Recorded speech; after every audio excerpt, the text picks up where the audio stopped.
My name is Cesar Cortorreal, but most people know me as CJ, and I'm a graduate of the Philadelphia Education Fund College Access Program. I graduated from Olney Charter High School in 2016 as valedictorian and recently graduated from Franklin and Marshall College with my Bachelor's of Arts in Sociology and Anthropology. I am currently enrolled in the University of Pennsylvania Graduate School of Education, obtaining my Master's of Special Education. I am currently working at Kensington Creative Performing Arts High School, also known as K-Kappa, as a special education learning support teacher in Algebra 1 and English 2. I knew I wanted to go to college when I realized that the world was just more than just me and you. I wanted to be more than just another high school graduate in my family and community. I wanted to be the first college graduate in my family and my community.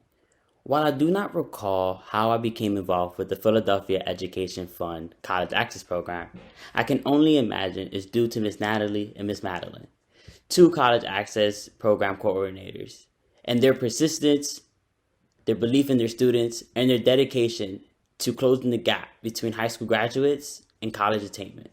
The one thing I will not forget that my college access coordinator assisted me in was applying into a flying program. The flying program I applied to was the Franklin and Marshall Collegiate Leadership Summit, also known as CLS. There, I was able to spend 2 nights learning about the campus, developing my leadership skills, and I also interviewed for the school. I ended up applying early decision 2 to Franklin and Marshall College and was admitted.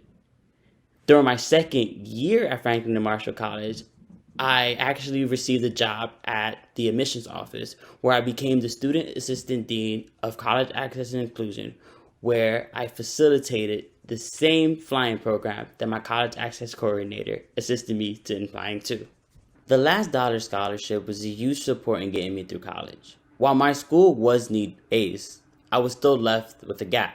The last dollar scholarship helped fill in that gap and relieve the burden of me having to figure out how I was going to pay for another semester.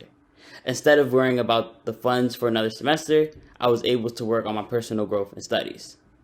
As a Philadelphia scholar, I cherish the mentors I've gained through the Philadelphia Education Fund that I've joined towards the fight for educational equity. I became a teacher because based off my experience in the classroom as a student, and given the demographics of Philadelphia students compared to teachers, none of them looked like me. While at first I did question my role as an educator during the virtual school year, I have come to realize the impact that I am having as an Afro-Latino male, a part of the LGBTQ community. In short, I became a teacher to make my impact in education and lead the next generation of innovators, leaders, and changemakers. The College Access Program is a program like no other. The dedication and resources provided for the advancement of our Philadelphia youth are phenomenal. In fact, a small portion of my decision to teach at Kensington Kappa is because the College Access Program exists in the school. I am a product and embodiment of the mission set forth by the Philadelphia Education Fund. I was equipped with the toolkit that best allowed me to be the master of my education and my future. Now, as a teacher, I can use my experience and knowledge of the College Access Program to continue to send students to and through college.